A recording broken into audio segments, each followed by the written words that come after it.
Good early morning. I'm sitting in my kitchen making another loaf of sandwich bread. Something I thought about yesterday is like maybe somebody needs to watch me do this. So I am gonna try to video this. It's pretty easy peasy. I drive a school bus, and so it's real easy for me to do this, say like before I go to work in the morning, let it rise and then bake it in between shifts. It's just, I figured out how to work it into my sort of routine, but oddly enough, I worked it out yesterday. Rather than buying an organic loaf of sandwich bread from the store, which is well over $5, or even just like a non-GMO one, it's $5. I buy organic flour from Costco and I make sandwich bread, and this is the census in the house is that it's better than the store-bought bread. And so here I am, I'm gonna make this, and I figured out that it's less than $1, I think, to make this loaf of bread. So I use 3 cups of flour. I'm gonna turn this around. So this is my flour container, and I spoon measure. And what that is I literally do this instead of sifting, because when you spoon measure like this, it fluffs it up. Anyways, like you spoon it into there and then whoosh it to level it, and then dump it into your mixing bowl. That's how I spoon level measure my flour. And then in my mixing bowl here, I have got 3 cups of flour, and this is my yeast. This is exactly how I do it. And some people are gonna go, oh gosh, you don't proof your yeast. No, I don't. So 3 cups of flour, and then I use 2 sort of rounded teaspoons of yeast. I buy my yeast in the bulk. A packet of yeast is something like 2 1/4 teaspoons. I just kind of slightly round them. So I slightly round them. I need to throw salt in here. Cannot forget the salt because your bread will taste flat. And then I boil water. So this is another trick that I do, is I boil water and then I melt probably like 1.5 tablespoons of butter in the melted water.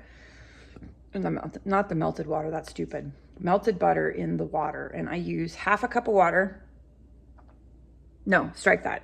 3/4 cup of hot water, my pat of butter. And then once the butter is melted, I'm gonna pour in. I look at where the line is and so this is, I don't science this. I guesstimate, making sure that I'm close to up the measuring cup, that I get 1/2 cup of milk. So let me see how I can do this. Oh, maybe this will work. Hang on a second, I'm gonna pour in some milk. Bloop. So literally, like, the butter's melted, I look at where the water line is. Oh yeah, just over 3/4.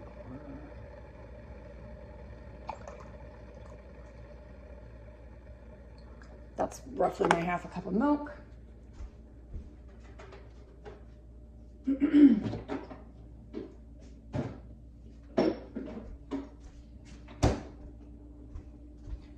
So there's my 1/2 cup of milk. And then now back to the mixing bowl.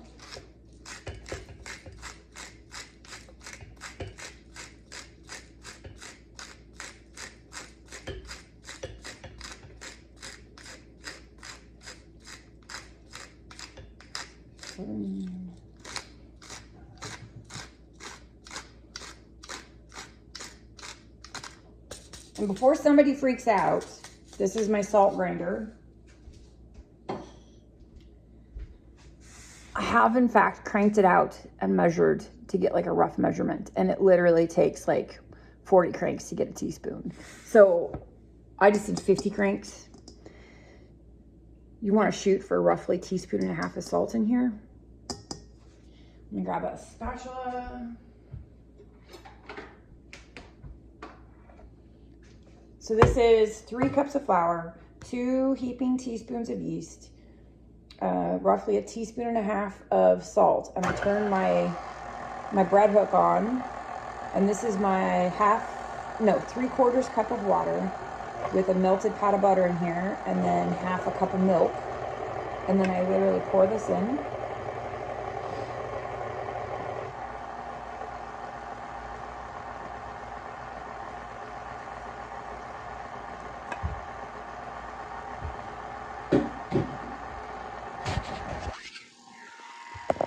So I pour that in, and now I'm literally here. This is what it looks like. And then I take my spatula. This is literally how I do this every time I make this. And then I literally kind of mix in the rest of this flour as it's cooking.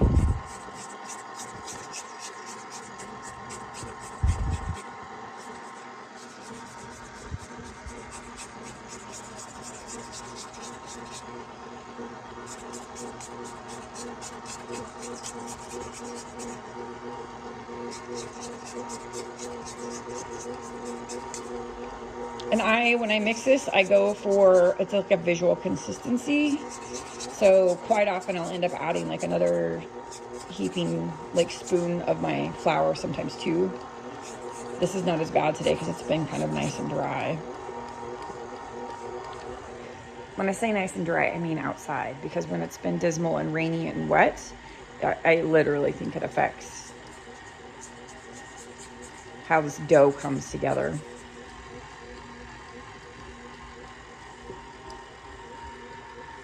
So I'm going to give it one heaping spoon. Sorry, I'm trying to hang on to this and pick up my flour. I'm not very multitasked this morning. I'm going to give it, see, one more heaping spoon. Good morning, Munchkin.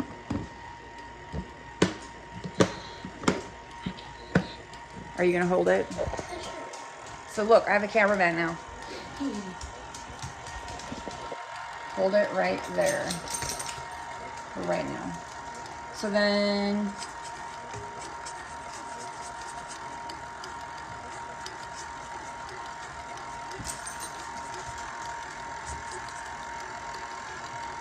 okay, let me see this really fast. So this is about what that looks like. And this is dang near done. Yep, we're done.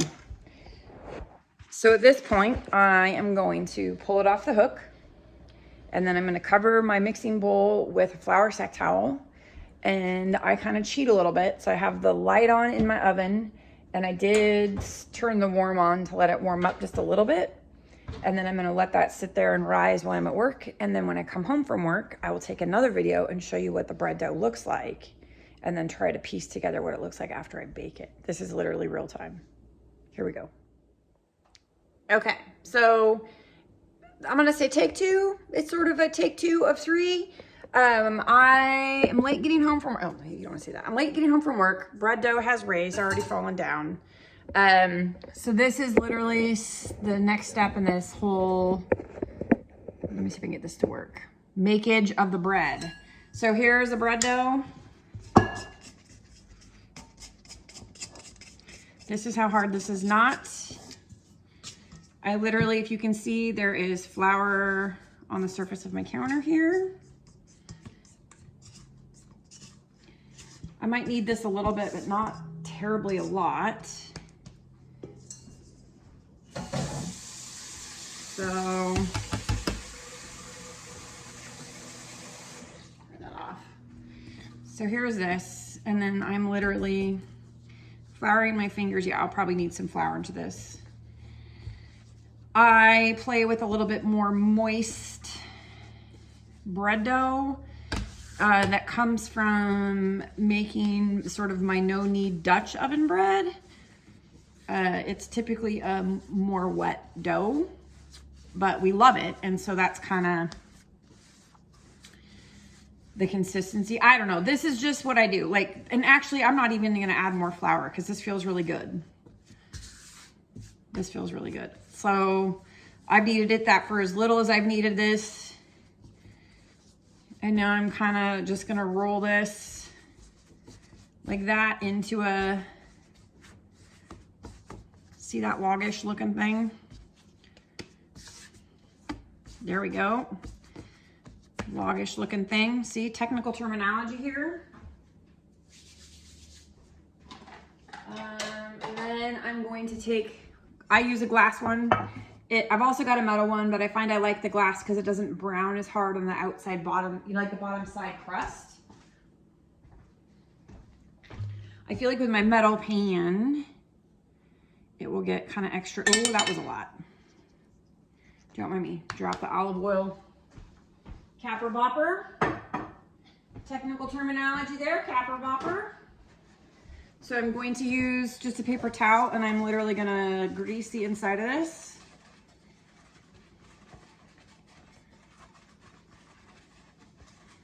And because I'm a little bit more pressed for time because I was later getting out of work, I'm again going to cheat and stick this in the oven with the light on. But that's it. So I've just rubbed olive oil on the inside of this. Use grapeseed, use butter, use whatever, just grease it.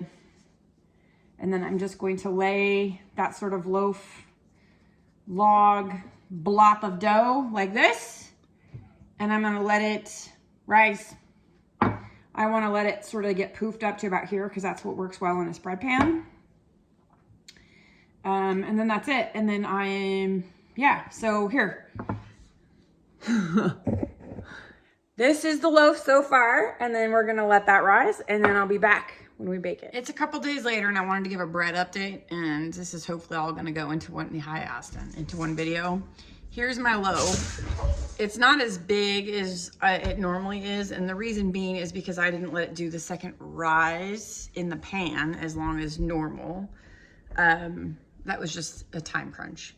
So basically, like once it's in the pan,